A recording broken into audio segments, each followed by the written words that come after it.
Icigo-inĩ nyingĩ cia bũrũri gũkoretwo na heho ngerereru kuma mũthia-inĩ wa kiumia gĩthiru, ithimi cia ũrugarĩ kũndũ kũmwe ta Laikipia ikĩonania ũrarĩ thĩ wa digiri 10.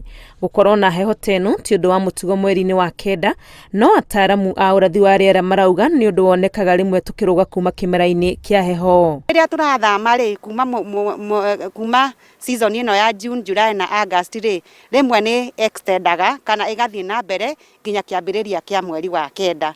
Na gĩtũmi nĩ rĩrĩ, riũa rĩkima mwena wa Northern Hemisphere gũthiĩ Southern Hemisphere rĩmwe nĩ rĩceragĩrwo, kwoguo rũhuho rũgathiĩ na mbere na gũka tondũ rĩera rĩrĩ Southern Hemisphere no ihehu. Heho ĩno ndĩgũkorwo kuo kwa ihinda iraya na dalili ciothe ironania gũgĩkinya mũthia-inĩ wa kiumia gĩkĩ, ũrugarĩ nĩ ũgũkorwo wambĩrĩirie gũcoka. Heho nĩ ĩgũthira na twambie kũgĩa na riũa, no kũndũ ta Nyahururu rĩ, nĩ ũndũ wa effect ya baadaye rĩ, no gũthiĩ na mbere na kũgĩa na heho. Kũndũ kũmwe ta mwena wa Nyahururu gũkoretwo gũkĩamũkĩra mbura nene ĩrĩa ĩtũmĩte arĩmi a mbembe na ngano gwĩtigĩra kũrwo nĩ magetha mao. Ngano citũ nĩ ciĩgucĩtie mũno, igacoka igatũtwara hathara mũno nĩ tondũ ngano nĩ nyitagwo nĩ kĩndũ gĩtagwo rust na aphids hĩndĩ ya kwagĩa na ũhehu mũingĩ mũno. Ũrĩmi wa mbembe rĩ ti mwega mũno, yani nĩ ũndũ wa mbura kura mũno rĩ,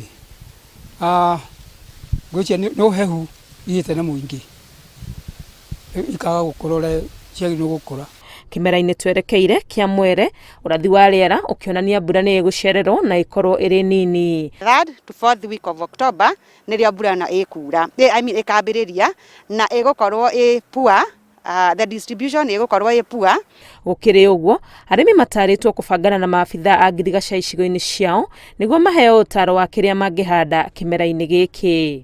Rĩera gũcenjia na njĩra ĩterĩgĩrĩirwo nĩ ũndũ ataaramu marauga ũcangĩirwo hanene nĩ ũndũ wa gũthũkia marĩa matũrigicĩirie, makĩheana ũtaaro atĩ maũndũ ta kũhanda mĩtĩ no mateithĩrĩrie hanene harĩ gũcokereria maũndũ ũrĩa mabatiĩ. Ngĩribotera Inooro TV kuma gĩikaro kĩnene kĩa ũrathi wa rĩera Nairobi, rĩtwa rĩakwa nĩ Wangui wa Mwangi.